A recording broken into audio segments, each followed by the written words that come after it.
샬롬! 생명의 삶 5월 18일차에 오신 사랑하는 성도님들을 예수 그리스도의 이름 축복합니다. 기도하시겠습니다. 전능하신 하나님 아버지 감사합니다. 우리로 5월에 주님 안에서 말씀 안에서 동행하게 하심에 감사합니다. 주님의 말씀을 먹으며 우리가 생명의 삶을 살기 원합니다. 주님 함께하여 주시옵소서. 주님께서 함께하신 믿사오며 사랑이신 예수 그리스도의 이름으로 기도합니다. 아멘. 오늘의 말씀 요약 드리겠습니다. 바울은 자신의 사도됨을 비판하는 사람들에게 말합니다. 고린도 성도들의 존재는 바울이 주 안에서 사역한 결과로 그가 사도임을 확증해 줍니다.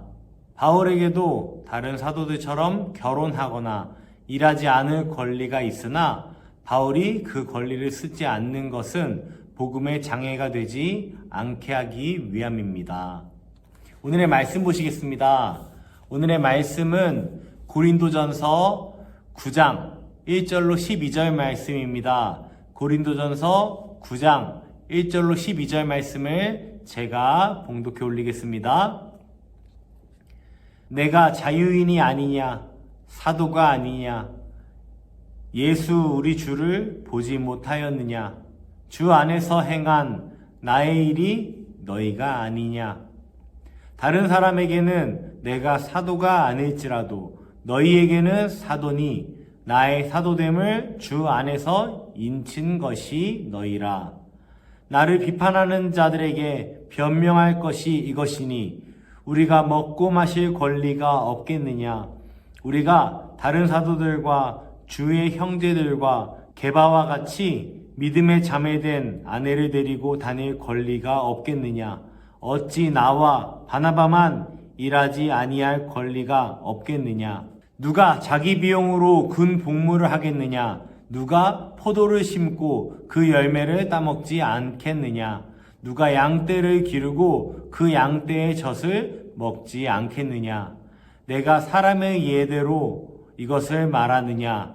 율법도 이것을 말하지 아니하느냐? 모세의 율법에 곡식을 밟아 떠는 소에게 망을 씌우지 말라 기록하였으니 하나님께서 어찌 소들을 위하여 염려하심이냐 오로지 우리를 위하여 말씀하심이 아니냐 과연 우리를 위하여 기록된 것이니 밭 가는 자는 소망을 가지고 갈며 곡식 떠는 자는 함께 얻을 소망을 가지고 떠는 것이라. 우리가 너희에게 신령한 것을 뿌렸은즉 너희의 육적인 것을 거두기로 과하다 하겠느냐. 다른 이들로 너희에게 이런 권리를 가졌거든 하물며 우리일까 보냐. 그러나 우리가 이 권리를 쓰지 아니하고 범사에 참는 것은 그리스도의 복음에 아무 장애가 없게 하려 함이로다. 아멘. 영혼을 살리기 위해 자유를 제한하도록 권면한 바울은 자신이 자유와 권리를 포기한 실예를 듭니다. 그리고 자유보다 더 중요한 것이 그리스도의 복음임을 밝히고 있습니다. 모든 그리스도인들은 누구에게나 영적 영향을 미칩니다. 그래서 우리는 자신의 자유와 권리를 주장하기보다 복음을 위해 그것을 유보하고 내려놓을 줄 알아야 합니다. 고린도 교회 안에서는 바울의 사도적 권위나 사역의 진정성을 의심하며 비난하는 사람들이 있었습니다. 그들은 바울이 사례를 받지 않고 자비량으로 사역한 것이 자격이 없기 때문이라고 주장했습니다. 이에 대하여 바울은 권리가 없어서 사례를 받지 않는 것이 아니라 복음의 유익을 위해 스스로 권리를 포기한 것이라고 말하고 있습니다. 영적 권위는 스스로 내세우는 것이 아닙니다. 바울처럼 스스로 내려놓는 것입니다. 그것이 그리스도께서 사역하신 원리이며 하나님 나라의 원리입니다. 더 높은 자는 낮은 자리에 위치할 줄 알아야 하는 것입니다. 더 높은 자는 작은 자를 섬길 줄 알아야 한다는 것입니다. 바울은 다른 사람의 유익을 위해 그리스도인은 정당한 권리를 포기할 줄 알아야 한다고 역설합니다.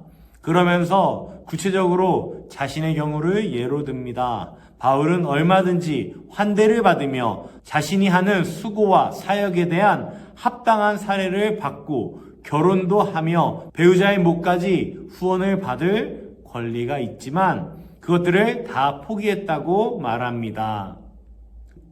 물론 그가 권리를 누리지 않았다고 모든 사역자가 그래야 한다고 주장하는 것은 아닙니다. 바울 자신도 빌립보 교회의 도움을 받았기 때문입니다. 다만 바울은 지금 자신에게 처한 특별한 상황에서 자신의 권리를 포기했습니다. 이처럼 우리는 권리를 주장하며 누릴 때와 포기할 때나 유보할 때를 구별할 줄 아는 지혜가 필요합니다. 다른 사람들의 상황을 나의 기준에 맞추면 오해와 비난의 마음을 빼앗기게 됩니다. 바울은 다른 사도들처럼 사례를 받을 권리가 정당하다는 증거를 제시합니다. 먼저 사람의 예를 보아도 수고한 사람이 대가를 받는 것은 아주 정당한 일입니다. 또한 율법의 가르침을 보아도 수고에 대한 대가가 따르는 것이 마땅합니다. 하지만 바울은 자신의 권리보다 그리스도의 복음을 더 소중하게 여겼습니다.